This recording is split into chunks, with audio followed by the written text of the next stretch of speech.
Ja, jeg vil sige velkommen til materialelærertime her lidt på Snedkerskolen.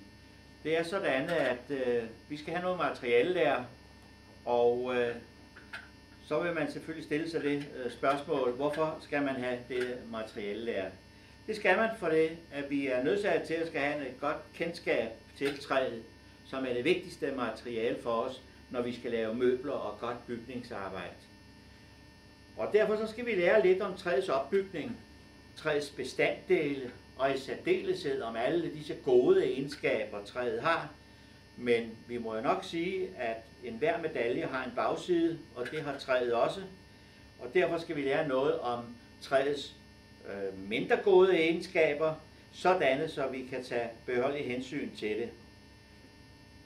Det har stor betydning for enhver snedker i hans daglige arbejde, at vi har dette kendskab. Og der er det sådan, at vi skal ikke vente på at kunne bruge disse kendskab, vi får til træet. Det kan vi bruge allerede, når vi går ned på værkstedet og tager et stykke træ frem. Så har vi jo mange muligheder for at sortere træet. Vi kan sortere træet efter udseende, vi kan sortere træet efter det gode og det dårlige, vi kan sortere træet efter opgaver, og der er mange muligheder. Og alle de, som vil læse videre, eller skal gå og drømme om at blive dygtige snedkersvende, jamen de har her en chance for at få fat i grundreglerne inden for materialelæren. Og der er det sådan, at vi kunne selvfølgelig starte mange forskellige steder. Vi kunne starte med træet i skoven, og alle de andre, som også bruger træet, såsom tømrer, maskinsnedkere, og så den kemiske industri, som selvfølgelig bruger massevis af træ. Vi er jo ikke det eneste fag, som bruger træ. Der er mange andre, som bruger massevis af træ. Og vi kunne komme med statistikker, men det synes jeg, vi skal springe over i dag, og så gå direkte til timen omkring træets opbygning. Og vi kunne starte med at se, hvordan et træ det gror ude i naturen, og så kan vi komme ind på, hvordan de enkelte bestanddele de er, og derefter kunne vi komme over til at se på nogle af alle disse prøver, og så selvfølgelig husker vi, at vi har fået et udmærket ringbind og et lille hvidt hæfte, der fortæller noget om træ, og brug disse ting flittigt, særligt jeres ringbind og det lille hvide hæfte. Og derefter så vil vi gå over og kigge på nogle af prøverne, der står i skabene, og så komme nærmere ind på de forskellige træsorter. Men hovedprincippet, træets opbygning, træets mindre gode og gode egenskaber, hvor anvender vi træet og til hvad, og så se på alle disse forskellige træprøver, samt fejl, mangler, fremmedlegemer i træet, pladematerialer, finerfremstilling og hvad det ellers kan være. Så jeg tror, vi skal gå i gang med at benytte tavlen, og der vil vi selvfølgelig starte der, hvor I alle sammen er meget kendte. I er alle sammen kendte på den måde, at I går en tur i skoven. Skoven kan man jo komme i både sommer og vinter, og derfor så starter vi med naturen. Ser på træet i naturen. Og der er det jo sådan, at en søndagstur i skoven har mange forskellige egenskaber. Den kan have det, at man bare vil ud og hygge sig. Det kan også være, at man vil ud og have lidt frisk luft. Det kan også være, at man nu pludselig finder ud af, jamen her står jo alle disse materialer, som jeg hjemme på værkstedet står og arbejder med. Men lad os starte i skoven. Og når vi starter i skoven, så starter vi simpelthen med at gå en tur i skoven og opdager meget hurtigt, at skovbunden den er mere eller mindre ujævn. Og denne skovbund, det ved I jo alle sammen, at det består simpelthen af blade, grene og grønne planter, der simpelthen er visnet igen, så vi har fået sådan en dejlig møding herude. Så har vi sådan et træ, der står og gror op herude i skoven, og Vi starter selvfølgelig med at trække de par streger, som vi som snedkere i hvert fald er mest interesseret i, og det er selve stammen. Men for sådan en stamme, den kan stå fast og få noget at leve af, så skal vi jo lige have et lille rodsystem på. Og så vender vi om, for op i den modsatte ende, der har vi jo så simpelthen nogle grene op. Og så gør vi det, at vi simpelthen pakker det hele ind. Og det kan vi gøre med en krone her, træets krone. Og så hænger vi et lille blad ud her. Det er jo så moderne, at man som ung menneske skal ud og gå med morgenaviser. Og så har vi faktisk et træ stående ude i skoven. Nu er det sådan, at sådan et træ, det er jo ikke bare et træ. Det består jo selvfølgelig af mange forskellige dele. Og I kender jo alle sammen den nederste del, som er roden. Og roden har to funktioner. Holde træet fast og suge næring til. Næring. Ja, det vil sige, at den suger vand, der kommer her fra bunden af, men den kunne også suge vand, der kommer fra ovenaf og siver ned igennem vores lille mødding der og jorden. Og så får vi en køn blanding af gødning, salte og vand.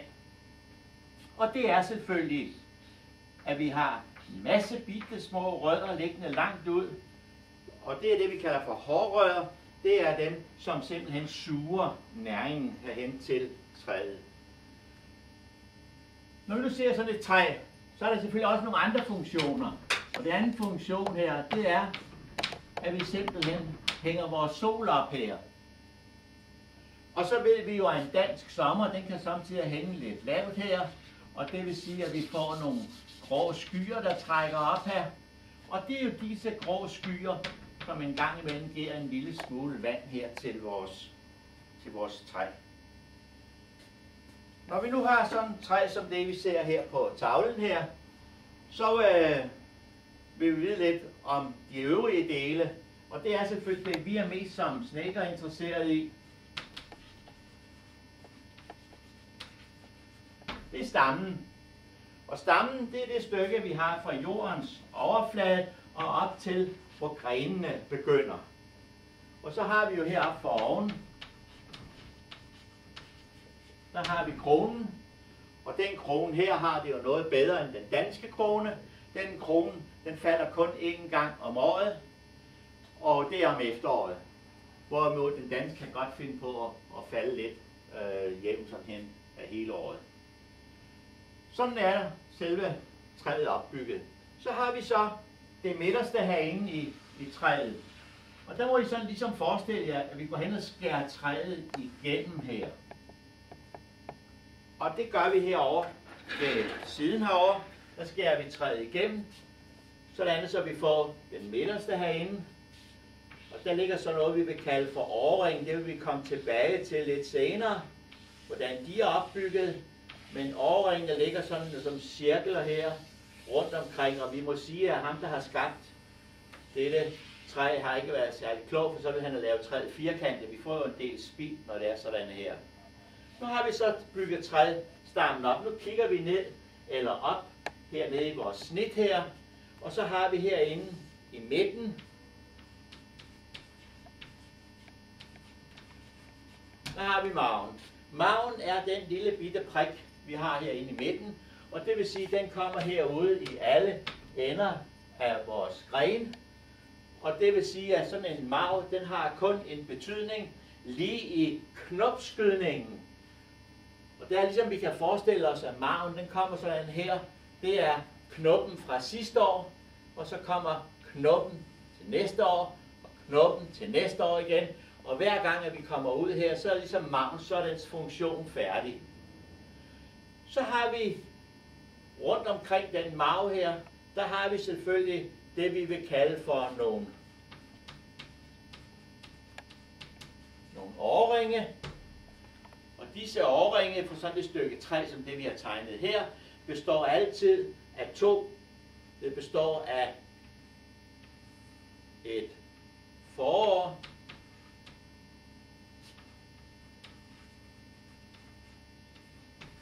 et forårsved, og så har vi selve den mørke her, som er lig med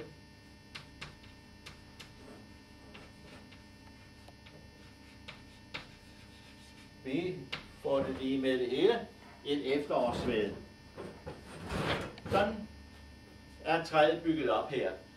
Og så er der nogle af jer, der har lagt mærke til mange gange, så har træet herinde i midten her, der har det en anden farve gang på gang. Og det er det, man kalder for kerne. Og så er der afstanden fra kernen af og herud til, det er det, vi kalder for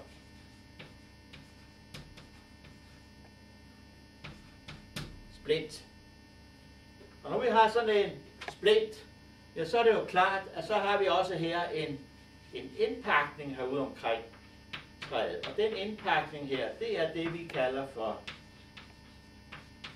bark. Og nu skal vi prøve at se, hvad der sker med vores lille træ. Vi skulle gerne have det her træ til at gro. Nu har vi fået alle bestanddelene sat op, som vi skal bruge. Vi har her fået sat op, at vi skal have roden, og der blev vi enige om, at den havde 2 funktioner: at holde træet fast i jorden og suge næring op til. Og hvor sker det så henne? Ja, der er det sådan, at her ligger der jo, som vi blev enige om over på tavlen ved siden af, at der blev enige om, at det stykke, vi har herinde, det er det, vi kalder for kerne. Og hvad er så kerne? Kerne, det er simpelthen træet, hvor cellerne, som vi kommer tilbage til lidt senere, er blevet fyldt op med kernestoffer, og det vil sige, at der kan ikke ske nogen transport op. Så derfor må vi henvise her, at vores transporter op sker i de yderste del af splinten. Og nu siger jeg i den yderste del af splinten. Det er der, hvor træet stadigvæk er der liv i det, og i den yderste del af splinten, der er det sådan, jeg kommer tilbage til lidt senere, nemlig at visse træer, der bruger det den yderste del af splinten, hvorimod at i visse træer, der sker det i det sidste dannede forårsved, der sker transporterne op. Og op til hvad? Det løber op og kommer helt ud i bladene herude. Og bladene derude er jo bygget op med nogle bitte små grønkorn, med nogle bitte små spalteåbninger. Og i disse bitte små spalteåbninger, der er man i stand til at spalte vandet. Så sådan et enkelt træ som det vi har her, det kan opsuge et sted imellem 500 og 1500 liter vand i døgnet. Så det er jo en ret anselig masse vand, der bliver transporteret op i sådan et velvoksen stort træ. Og nu sker der det op i bladet med hjælp af disse små spalteåbninger, der bliver det bombarderet med sollys. Og dette sollys, det får jo vandet til at fordampe, i hvert fald dele af vandet til at fordampe. Og så bliver der noget tilbage igen. Og det, der bliver tilbage, det løber ned lige herinde under barken. I den aller yderste del af træet, lige under barken, der løber det ned. Barken beskytter altså dette, og derfor er det, at vi kan sige, at vi havde midten, der havde vi marven, så havde vi kernen. Det var marven herinde i midten, så havde vi kernen. Det var det stykke, vi havde der. Og så havde vi splinten, det var det aller yderste stykke, vi har der. Og så havde vi barken. Det er den, vi har der.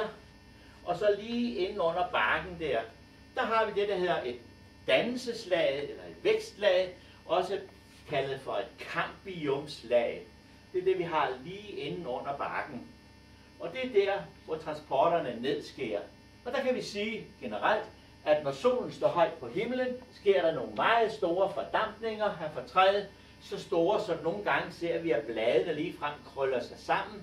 Og det er for at lukke de der spalteåbninger, der befinder sig i bladet, sådanne, så ikke der bliver for stor en fordampningsflade. Når et blad det står og strider ud, så er der store åbninger. I det øjeblik, at bladet det krøller sammen, jamen så får vi jo lukket for nogle af disse spalteåbninger, så ikke for meget vand fordamper. Fordi træet skal jo bruge til dette, vi får tilbage, som er sukker, æggehvidestoffer, kulhydrater af enhver art. det er det, vi kalder for næringsstoffer, der løber ned lige herinde under. Det, der løber op her, jamen det er jo simpelthen ned fra jorden af, der er det simpelthen vand, og det er gødning, salte, og det er forskellige former for metalsalte osv., som det finder i jorden. Og derfor er det jo, at vi gøder ude omkring træet her. Og det er det, der sker op i vores blad heroppe. Og det kan I jo se gang på gang, eller alle kender disse gamle historier med den gamle kone, der har det, der hedder grønne fingre. Men hun har jo ikke mere grønne fingre end alle andre, men hun er svagt syende. Hun ser ikke så godt. Og derfor så, når hun skal se på sine planter, der står i vindueskarmen, så går hun hen og kigger rigtig nøje på dem, fordi så sker der jo det, at bladet her modtager fra luften af her noget kultveilte. Og så siger bladet, jamen så afgiver jeg noget vand, og så afgiver jeg igen noget ilt.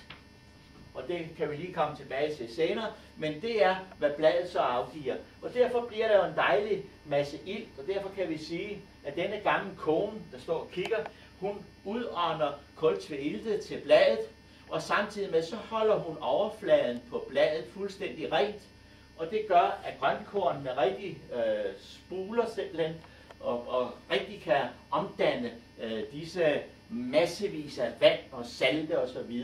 til næringsstoffet, som løber ned, som også hedder cambium, der løber ned lige inde under barken. Og sådan er det af vores træ, og så er det uanset om det er et stykke løvtræ, som det her, eller om det er et stykke nåletræ, så er sådan et træ her med til at rense vores vand og rense luften, og derfor er det, at vi kan ligefrem mærke, når vi kommer sådan i skoven en regnværsdag, at vi ligefrem mærke, at vi får sådan en overiltning på grund af vandet og bladene og ilten, der damper fra bladene af, og vi kan dufte disse træer derude. Det er et fantastisk godt sted at opholde sig. Men sådan ser det ud i grove træk, når vi skal have træet til at gro, og det er jo det, at vi her vil beskæftige os med lige i denne skrevne stund her.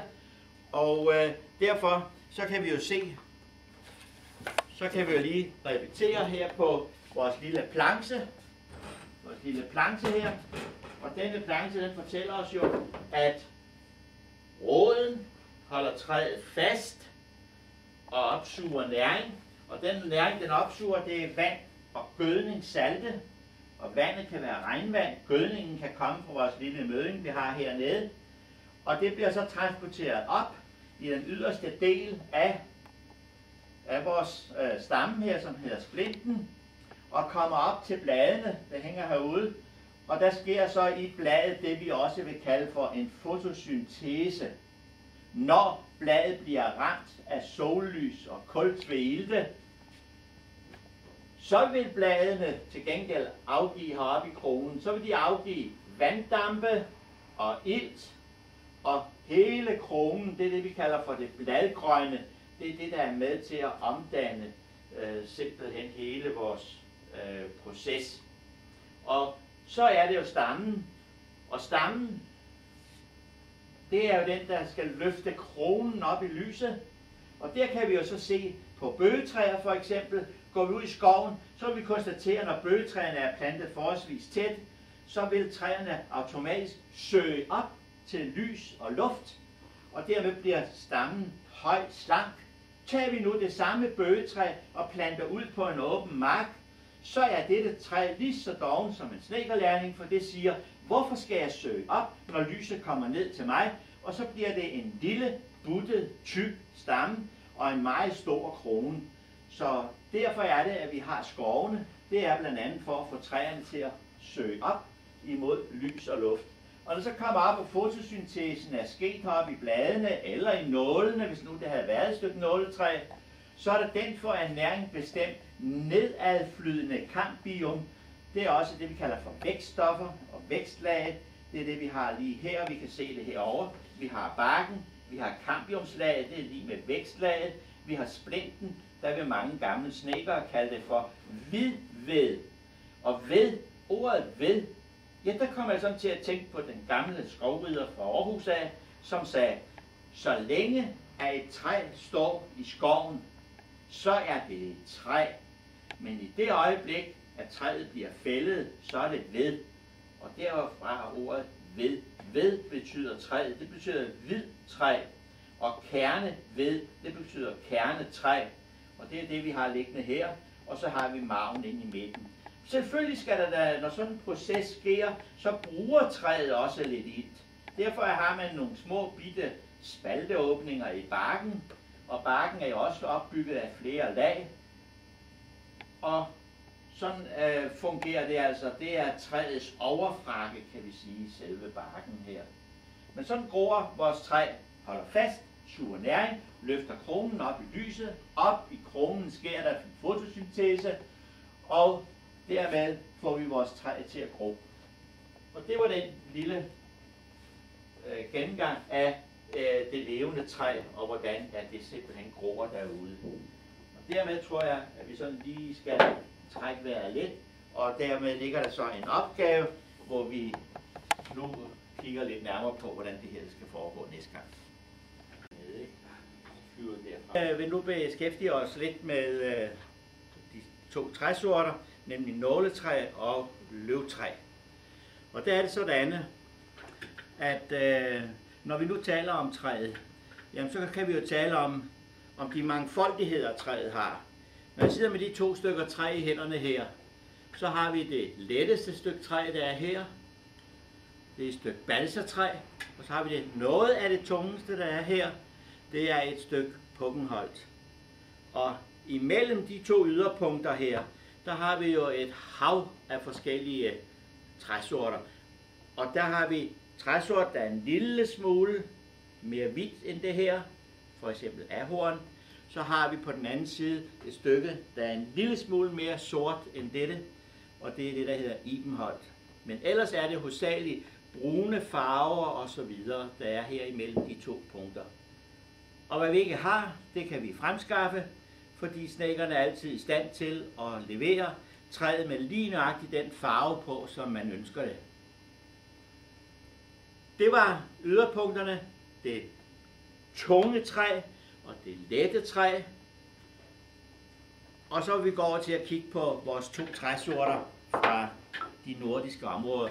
Og det er selvfølgelig vores løvtræ og vores nåletræ. Og der er det sådan, at når vi ser på nåletræet her, ja, så ser alt nåletræ, om det er gran eller fyre eller lærk, hvad det ellers er, de ser nogenlunde sådan ud. Men det er jo ikke nok for os. Vi må vide lidt mere om, hvordan at disse stykker træ er opbygget. Løvtræet derimod, det er lidt mere problematisk, fordi der har vi en meget stor familie, som vi så kan skære midt igennem og dele op i det, der hedder strøporet løvtræ og ringporet løvtræ. Og det vil vi selvfølgelig prøve at gennemgå op på tavlen, hvad det er for noget, når vi nu har sådan 2 stykker træ af den samme familie, nemlig løvtræsfamilien.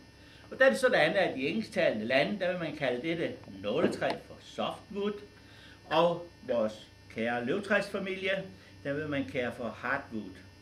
Og det er jo ikke det, vi kalder det for. Vi kalder det for nåletræ kontra løvtræ. Vi talte om på et tidligere tidspunkt, da vi var inde på, hvordan træet det groede. Der var vi inde på, at træet var jo en stor gruppe og meget mangfoldig af mange forskellige arter osv. osv. Og det vi bliver nødt til at beskæftige os lidt med nu, det er, at når man nu kan forestille sig, at tage sådan et stykke nåletræ som det her, og så skærer det op i 2 brædder, og sidder med disse 2 brædder i hænderne. Og det ene bræt, det er tungt, og det andet bræt, det er let. Hvad kan årsagen så være til den vægtforskel? Ja, så er der nogen, der vil sige, det er nok fordi, at det ene stykke træ, det er vådt, og det andet stykke, det er tørt.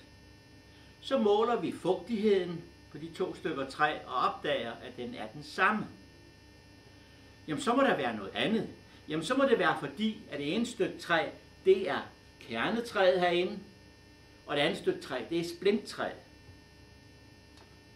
kigger nøjere på træet igen og opdager, at der er ikke noget, der hedder kerne, men at det er samme farve på begge stykker træ, jamen så må der jo være nogle helt andre ting, der er årsag til, at det ene stykke træ, det er let, og det andet stykke træ, det er tungt. Og det har noget at gøre med, hvordan har det stykke nåletræ groet. Og det har indflydelse på simpelthen på træets vægt og styrke, og kan også have indflydelse på holdbarhed og en masse andre ting. Og derfor vil vi prøve op på tavlen og dele de her stykker træ lidt op og komme ind på træets celleopbygning, fordi det er det, der kan være årsag til det ene, det er let, og det andet, det er tungt. Og det er vi jo ikke meget for, fordi det viser sig jo, at vi skal jo ind på noget, der hedder træets celler. Og det består jo af mange forskellige celler. Derfor så gør vi det, at vi stærkt simplificerer dette ord celler, og nøjes med at komme ind på 4 celletyper.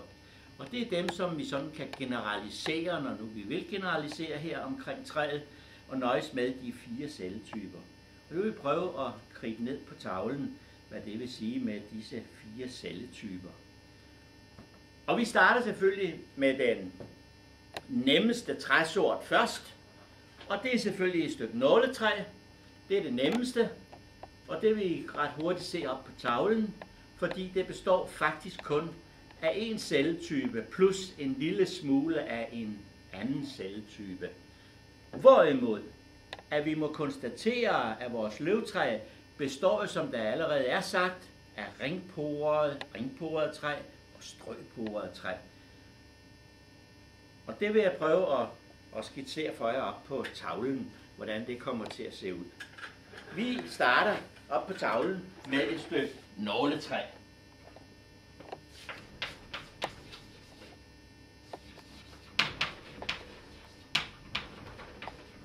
Og da vi jo blev enige om, at vi skulle beskæftige os lidt med det, som vi ikke er meget for, nemlig at komme ind på celler. Og det er jo svært at huske 4 celletyper, men det er jo ikke svært, når vi sidder om aftenen og hører et musikstykke, hvem har indspillet det, og hvem er musikeren i det, og forfatteren til teksten osv. Det kan vi huske. Men det er jo lidt vigtigt, at vi i hvert fald som håndværkere kan huske 4 celletyper. For mere er det altså ikke, der er tale om. Og så skal vi bare lære at placere disse 4 celletyper. Nu går vi hen og siger, den celletype, som vi her vil beskæftige os med, når vi taler om et stykke nåletræ heroppe, det er en celle, der hedder en trakeide. Trakeider er hovedbestanddelen i vores nåletræ, da vi kan sige, at ca. 90% af nåletræets vedmasse består af disse trakeider der. Og hvad er det så for en tingeste? Det er en celletype, når man ser her i endetræsskiven og fokuserer på den igennem en mikroskop og forstørrer den mange gange op for eksempel, så vil man konstatere, at man har en mangekantet celle.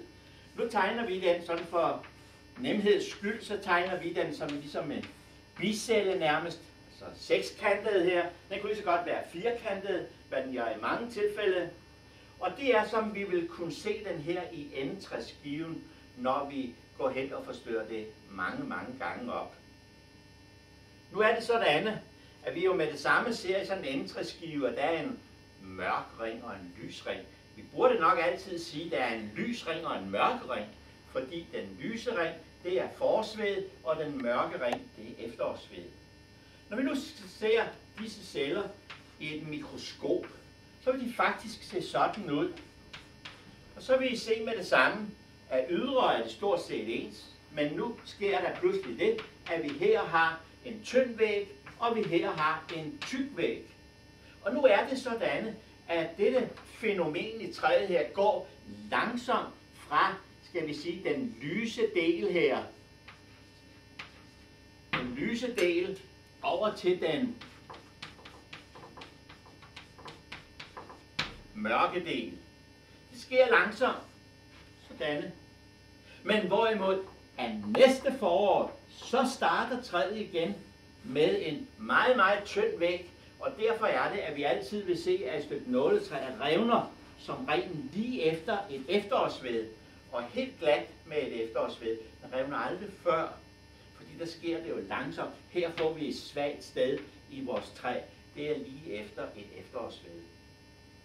Vi siger, det er den lyse del.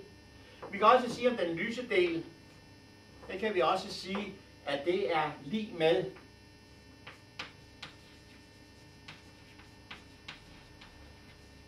transport. Den lyse del, der sker transporten op hovedsageligt i vores nåletræ. Og den lyse del er lig med det, der hedder forårsved. Den mørke del derimod, det er lige med det, der hedder efterårsved.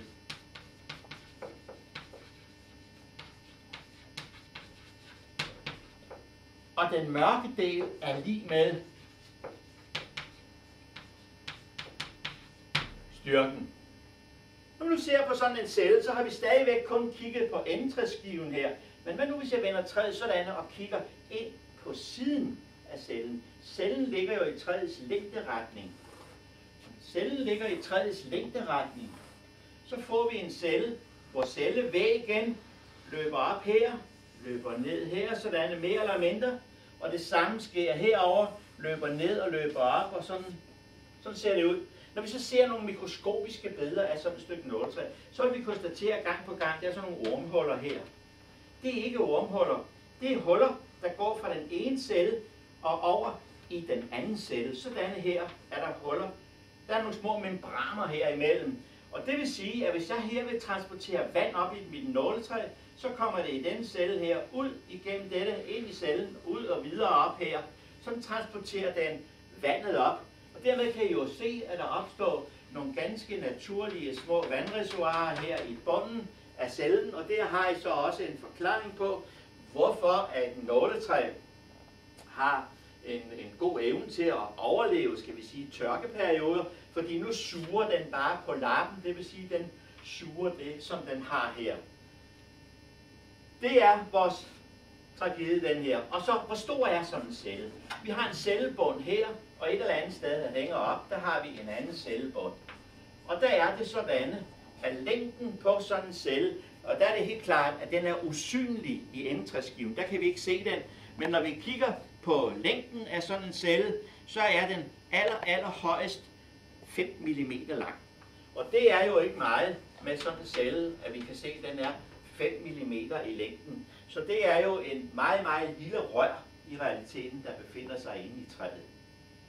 Og hvis vi så ser på sådan en endetræsskive, som vi har gennemgået på et tidligere tidspunkt, da vi talte om træets vækst, hvordan vi så marv og kerntræ og splint, så vil vi her konstatere, at vores det vil faktisk se sådan ud, at vi har nogle årringe.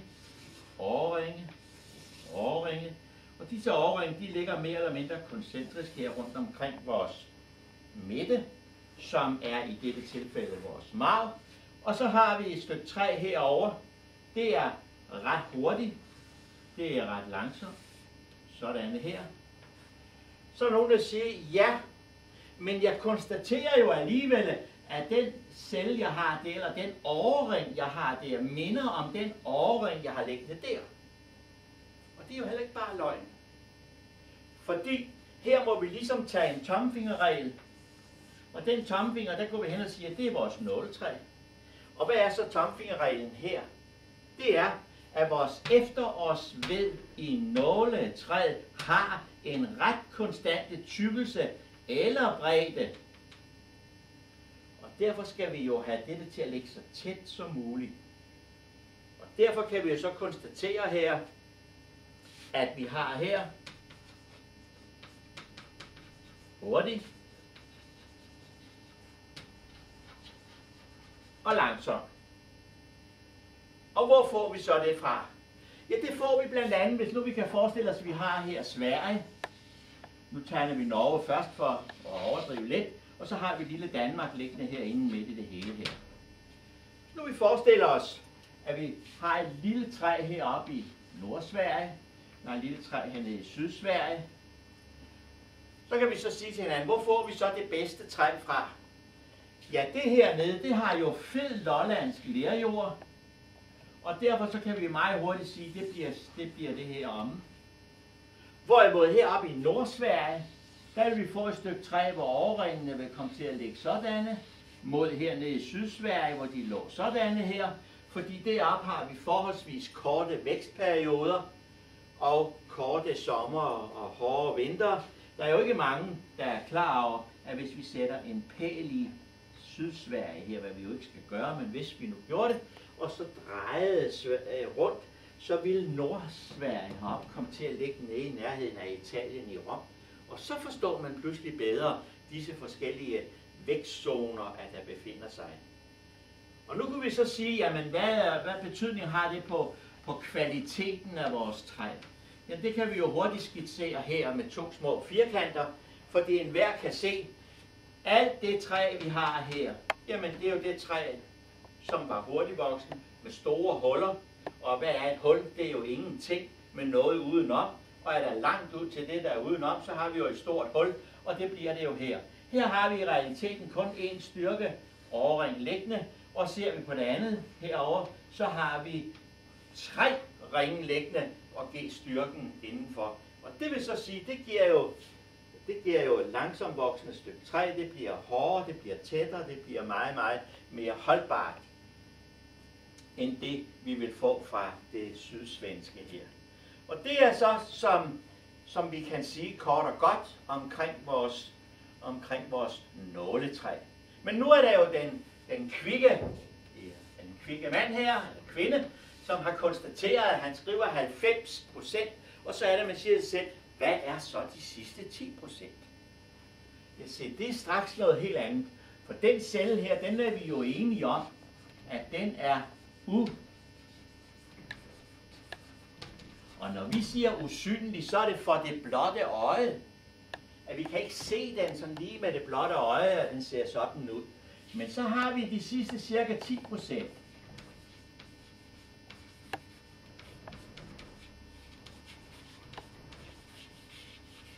Og det er jo faktisk lidt af et uartigt ord at skrive. Det er de sidste 10%, cirka 10%. Det er en parenkymcelle. Og så er vi rigtig på herrens marked. Fordi hvad er en parenkymcelle? Ja, det er jo svært. Vi snedkere vil i hvert fald aldrig nogensinde sige, Gud, hvor er der mange parenkymceller i dette træ. Men vi vil gå hen og sige, at dette træ er der meget spejl i. Eller vi vil sige, at i dette træ er der mange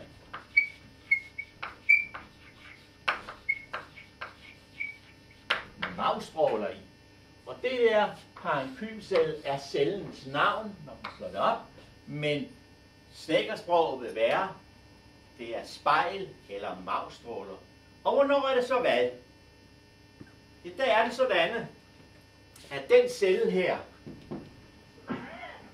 den er jo ligesom vores tragedie, så er den også usynlig.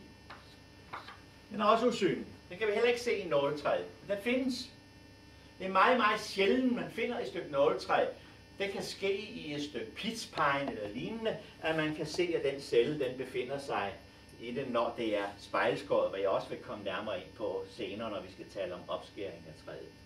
Men cellen som sådan, det er faktisk, ligesom man kan forestille sig, et bund af rør. Et bund af rør, der ligger vandret, kan godt forekomme lodret i træet, men foreligger som regel vandret ind, og det vil altid gå ude fra barken af og ind imod centrum.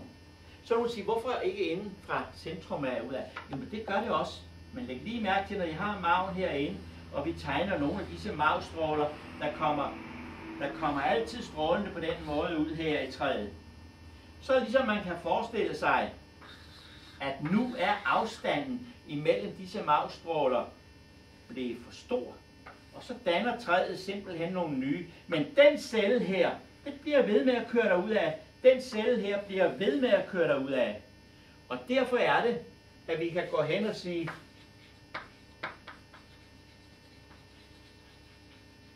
at den korte magstråle, der opstår senere undervejs her, den er sekundær. Men den lange, som har været med fra starten af, den kalder vi for en primær magstråle. Det er dem, der har været med fra starten af. Og så vil vi så sige, at disse magstråler der, jamen de består jo både af en tykkelse, og de består af en bredde, kan vi sige.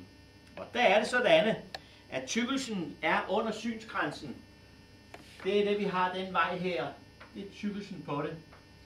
Og den kan ligge fra 0,02. Og så vil man tro, at den er kæmpe tyk, sådan en magstråle. Men det er den jo altså ikke. For den magstråle, den kan højest blive 2 mm. Og der ligger inden for disse 2 mm til 2 mm. Der ligger der sådan et bund, der rør. Men anderledes er det, når vi siger på bredden her. Bredden derimod, der har vi også lige sagt, at den er usynlig. Ja, det kan den godt være, fordi den kan være fra 0,2 mm, men ser I, man har fundet magstråler, der har været helt op på 300 mm. Endda har man på Teknologisk Institut konstateret nogle træsorter, hvor man flækkede træet og fik den helt op på 500 mm. Det vil sige en halv meter store spejl. Og det er jo klart, at det er noget, som er nemt at få træet til at spalte langs med sådan nogle magstråler. Nu nogen siger, jamen, hvordan ligger så sådan nogle magstråler? De har vi jo maven her, og de stråler ud herinde fra maven. Og når I så har årringene liggende sådan rundt omkring maven, som jeg siger det her, så kan I godt se, at i det øjeblik, jeg ser sådan en stråle som den der, så vil jeg kalde det for en magstråle. Men i det øjeblik, at jeg skærer træet igennem på langs, så opstår der det flimmerværk, som I nogle gange ser på egetræ og lignende. Det flimmerværk, vi har her, det er det, som jeg så vil kalde for spejl. Og det er magstrålerne, og det er parenkymcellen, det er det, der findes. Så vil jeg sige, jamen, hvad har den af funktion, sådan en parenkymcelle?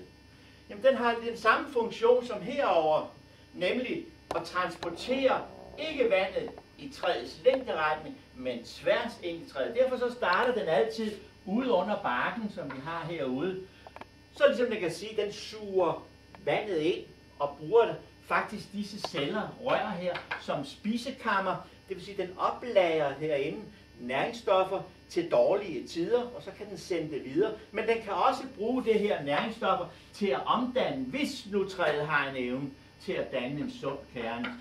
Sund kerne er det, vi har herinde i midten. Jamen, så er den med til at danne den sunde kerne, som kommer herinde fra midten af træet. Derfor er det, man siger, at parenkymcellen er en af de celler i alle vores træsorter, alle grønne planter for øvrigt, har den største og de fleste funktioner. Den findes i alle grønne planter.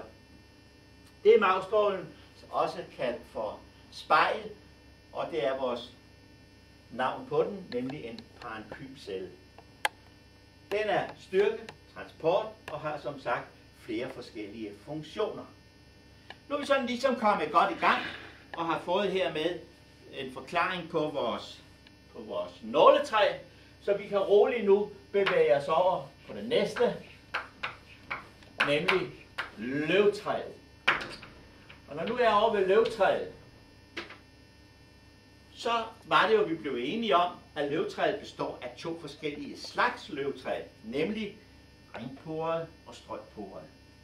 Og når vi tegner, så er jeg lidt doven her. Det kan man også godt finde en elev en gang imellem der.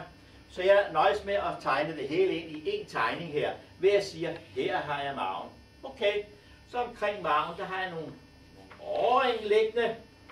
De årringe, når vi taler om løvtræ, kan også være det, vi kalder for vækstzoner. Lidt afhængig af, hvad det er for træ. Det kan vi lige komme lidt tilbage til.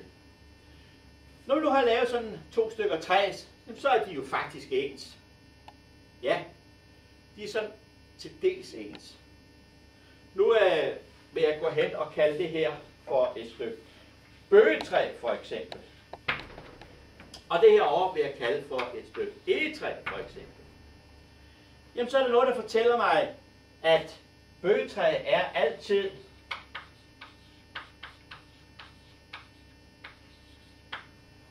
strøgporet, hvor egetræ altid er. Nu generaliserede jeg jo lidt her ved at sige, at bøgetræ altid er, og egetræ altid er. Men det er ikke altid helt givet, fordi vi har altid nogle overgangsfænomener. Vi har også, når vi taler om løvtræ, så er det træ, der fælder bladene, og så har vi vores nåletræ, som vi altid siger er stedsegrønt, men vi har jo også træer liggende der midt imellem. Vi har jo sådan noget som, tager vi lærk for eksempel, det er en nåletræ, jamen den er løvfældende. Og sådan kan man hele tiden. Vi kan også med egetræ gå hen og sige, hvis vi tager ned i Middelhavsområderne, så vil vi dernede komme til at møde et stykke egetræ, som er strøgporet. Men det er noget af det, der hører til sjældenheder. Vi konstaterer, at de er ens, men de er jo ikke ens, fordi poret, ringporet, strøgporet, jamen det må jo fortælle os noget andet. Det fortæller os, at jeg har en pore. Og hvad er det så?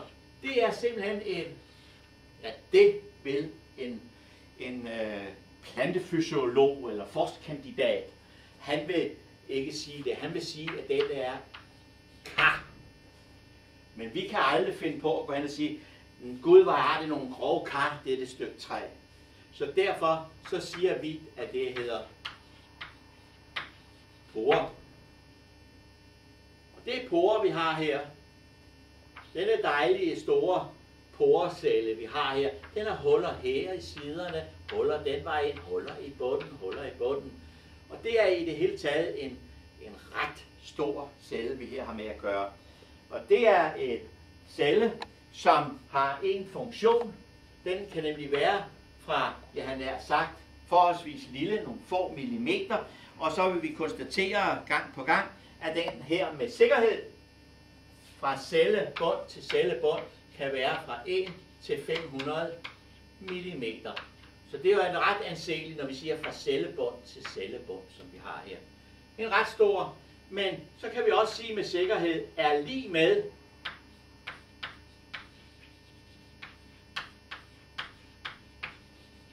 med transport i alt løvtræ, uanset om løvtræet er ringporet, eller om det er strøgporet. Og nu holder vi jo meget skarpt på det ringporet og strøgporet, men jeg kan ikke undlade andet at sige, at der findes jo altså en træsort, som befinder sig her midt i. Og det er, hvis vi går hen og tager et ganske almindeligt stykke teaktræ, så vil man se de forskellige skrifter omkring teaktræ. Der står, at teaktræ er ringporet, men danner grove porer i efterårsved. Så der har vi jo altså et stykke træ, der er ringporet, men samtidig med også strøgporet. Og så skal vi rigtig til at passe på. Det vil vi så beskæftige os med på et senere tidspunkt. Vi tager nogle træsorter frem fra skabet, hvor vi så prøver at analysere det her fænomen lidt nærmere. Nu har vi sagt ringporet, og det vil sige, at vi må sådan forestille os her et forårsved, og det starter med nogle ret store huller, der så bliver mindre, og sådan ser det faktisk ud.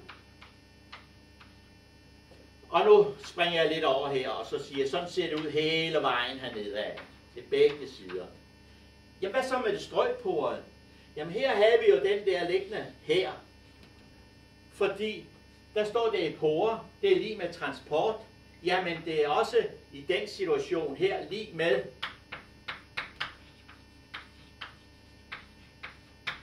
at der er det lige med forårsvedet. Den ligger i forårsvedet i det ringporede træ her.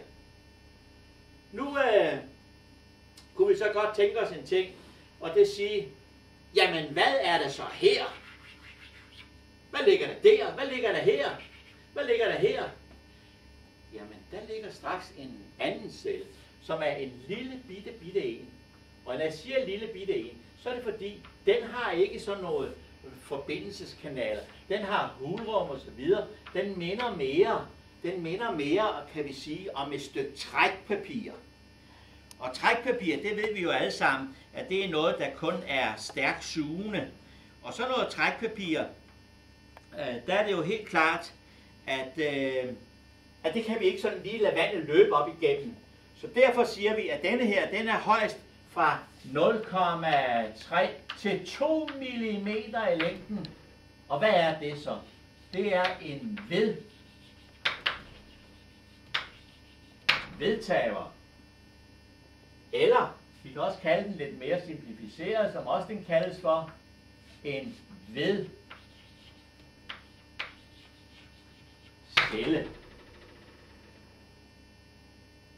Og den ligger jo i vores strøporede træ, fordelt over hele årringen. Okay. Ja, men den er lige med. Den er lige med styrken. Det vil sige, at den ligger her i hele vores årring her, og den ligger i vores ringporede træ, der ligger den i efterårsvedet. Ja, og det er den celle, der giver styrken i vores løvtræ. Jamen hvad så med karcellen? Karcellen, jamen den ligger jo så herovre på vores strøporede træ, så ligger den jo strø sådan ud omkring. Nu har vi jo en midterlinje her, den må vi nok hellere bevare. Og så ligger det sådan strøget ud omkring. Hvad er så fænomenet her? Jamen siger jeg, det er jo nemlig dette, at denne her danner nogle transportceller efter behov, hvorimod styrkecellen ligger hele vejen. Den har det faktisk ligesom et stykke nåletræ herovre, for nåletræet, det bruger også de yderste forsved til transporterne op. Og det gør det træ her også. Det bruger også de yderste til transporterne. Hvorimod man ved, at vores ringporede træ, der er det i dette forsved, den har her, den bruger til transporterne op. Og nu kan vi så prøve med at se på disse to stykker træ. Her trækker vi en linje. Den havde vi også her. Okay, vi trækker den lidt op. Så siger vi, at det stykke træ hernede, det er langsomt. Det stykke heroppe, det er hurtigt. Så siger vi, at det stykke træ heroppe, det er hurtigt. Og det stykke hernede, det er langsomt. Hvad er forskellen? Der er jo ingen forskel. Jo, det er det. Fordi hvis det her, det er langsomt, så bliver jeg nødsaget til at trække nogle flere årringe i. Det vil sige 1, 2, 3, 4 år. 1, 2, 3, 4, 5, 6, 7 år om at nå derud til. Går vi herover, trækker jeg igen et par ringe her og her. Det skulle være langsomt det her. Så bliver jeg nødt til at trænge igen her. Det er forsved. Og her, det er også forsved. Og det er forsved. Og det er forsved, der ligger hernede. Og så kan I jo pludselig se, at det stykke træ her, der er langsomt, at det er virkelig et dårligt stykke træ, når vi ser styrkemæssigt set.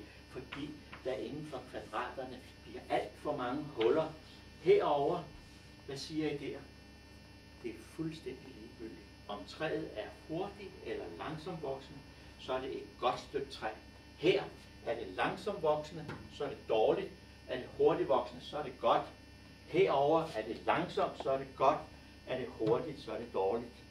Og det er sådan lige for at sammenholde de to stykker træ entræskiver, som jeg har der. Og det er så det, vi kan repetere med næste gang, vi lige og prøve at se lidt på, hvordan det her det er bygget op. Vi ser her, som der jo også står i jeres mappe, nemlig om væksten, nåletræet. Der var det, vi blev enige om, at det er trageder og parenkymceller og harpiksgange. Og harpiksgange, det er jo ikke nogen selvstændig celle, men det er, som vi kan se det på tegningen her, en celle, der dannes inde i træet, sådan så harpiksen løber lodret. Går vi hen og slår barken af sådan et stykke nåletræ, så opdager vi, at harpiksen den pibler ud, og det gør den igennem den harpiksgang, der ligger i magstrålen her. Og her kan I jo se den forstørret mange gange op. Så kan I jo se, hvordan det er et bund af rør, der ligger vandret. Og I kan se, at dette stykke træ, det er kommet herop fra forårsved, der langsomt er gået over til at blive efterårsved. Og så er det ellers startet op med et nyt forårsved, som vi har her. Og der var så en del af sådan en magstråle. Det var det, vi gennemgik op på tavlen omkring nåletræet. Og trageder er både transportcelle og styrkecelle. Og her ser vi så væksten. For at opnå den største styrke skal træet have en langsom vækst, fordi efterårsvedet har en ret konstant bredde eller tykkelse, og det er det, som vi symboliserer her, hvordan det starter med forårsved og går langsomt over til at blive efterårsved. Og som vi jo også talte om her på tavlen, hurtigvoksende, Sydsverige, brede årring, ringe styrke, ringe vægt og holdbarhed osv. Og det samme gør sig gældende med det hurtigvoksende herovre, eller rettere sagt det langsomvoksende. Det kommer jo, som jeg sagde op på tavlen for et øjeblik siden, fra Nordsverige med smalle årringe, stor styrke, stor vægt, stor holdbarhed. Sådan var det med vores nåletræ. Og vores løvtræ blev vi enige om bestod af kar, som er lig med transportcellen, og parenkymcellen, som er lig med spejl og magstråler, og vedtager, som er lig med styrkecellen. Og så står det godt nok, at i visse kan man risikere i et stykke løvtræ at finde trakider, men det er ikke det normale. Væksten, der taler vi om de to typer, ringporet og strøgporet. Ringporet skal væksten være hurtig, for forårsvedet har en ret konstant bredde eller tykkelse. Langt imellem forårsvedet giver en stor styrke. Strøgporet træ, ingen betydning. Det vil sige, alle de steder, hvor man har strøgporet træ, der er det fuldstændig ligegyldigt, om det går hurtigt, om det går langsomt. Det er noget godt træ, vi får her. Og det er sådan noget som bøg, birk, hvidbøg, ahorn, poppel og så videre hernede igennem, som også der står markeret i jeres mappe. Ringporet, det er eg, elm, ask, teak, som også er en lille smule strøgporet. Ægte kastanje, akacie, hickory, som er en amerikansk træsort. Og sådan ser vi med hensyn til dette. Ringporet, der skal det være langt imellem årringene, og strøgporet, der er der ikke nogen betydning. Det vil sige forårsved, stor afstand. Her kunne vi godt have haft tegnet en langsom og en hurtig. Herover kunne vi også have gjort det, men opdager altså, det har ingen betydning, så vi gør det herover. Det er sådan lige for at repetere det, som vi har gennemgået heroppe på tavlen på en anden måde ud fra planchen af her.